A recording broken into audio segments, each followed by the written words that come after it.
Donc, je suis Marie-Laure Cambus, la directrice de France Nature Environnement Midi-Pyrénées.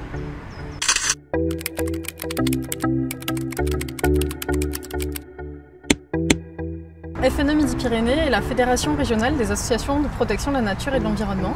Et donc on s'occupe de l'ensemble des thématiques de protection de l'environnement à travers deux axes. Un premier axe où on dénonce les atteintes aux droits de l'environnement et d'un autre côté on fait valoir également toutes les bonnes pratiques en matière d'environnement qui soient portées par les associations, les collectivités, les entreprises, différents acteurs de la collectivité.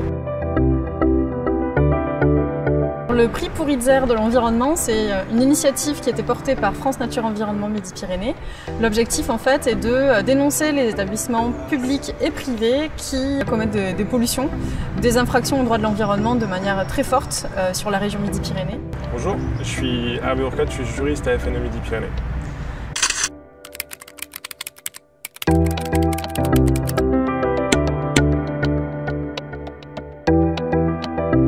Donc les trois structures publiques, c'est la compagnie d'aménagement des coteaux de Gascogne, dit la CACG, qui a entrepris des travaux sur le barrage de Sivens sans autorisation, notamment de défrichement.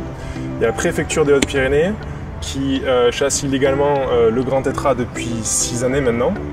Et il y a ensuite la commune de Caser-sur-Garonne qui exploite illégalement une décharge sauvage depuis près de 30 ans et qui s'est arrêtée en 2011.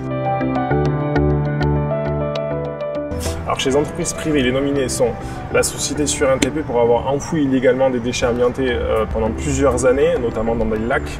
Il y a également les filiales d'Engen pour enfuir des déchets inertes dans ces gravières et notamment dans les nappes phréatiques où on a pu constater que différents déchets autres qu'inertes étaient enfouis.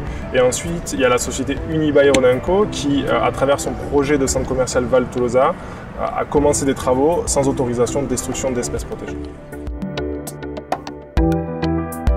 On a besoin de vous pour nous aider dans cette action de deux manières. La première, c'est en votant pour l'établissement public et l'établissement privé qui vous semble le plus impactant sur l'environnement.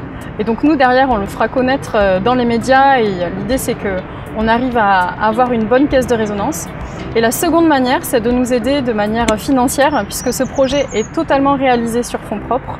Et donc FNE Midi-Pyrénées a besoin de vous et de votre soutien financier pour pouvoir continuer à mener ces actions en justice et à faire valoir le droit de l'environnement.